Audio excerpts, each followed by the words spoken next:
Hello दर्शक बंधु नमस्कार। मुई अणाकार कुमार आ माँ भक्तिमयी महिला दंड मैनेजर।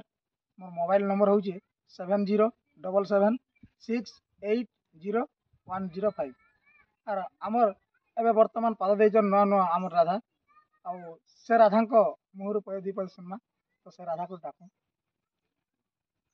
एटा आमर ए वर्ष नुआ राधा। हेलो हाय नमस्कार दर्शक बंधु मुई होचे महिला भक्तिमय महिला दंडर नुआ राधा। एबे एबे एई भक्तिमय महिला दंडरे राधा रूल करबा के जाउचे। तमे आपण मानकर आशीर्वाद भल पाइबा जदी थिबो मु आकु जाई।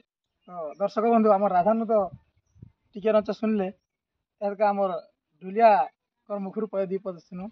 आज के आमर आरंभ मूल ढुलिया अछन आज के 3 वर्ष हलान।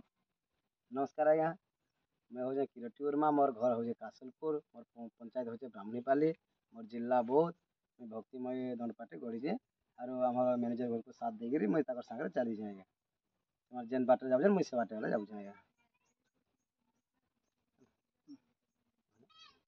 तबे दर्शक बंधु मान किछिटा मनोरंजन बा आम राधा मुहर किछि गीत गाइबे से माने आ परिवेश करते आम ढुलिया संगे बहुत भल लगवा।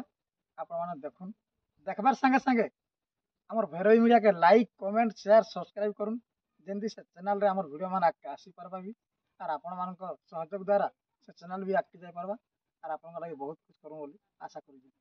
मामा बोली डाकुच डाक जाई सुनुत मामा डाक जाई सुनुत डाकी डाकी टोटी सुखी जाउचे कह के ने रही।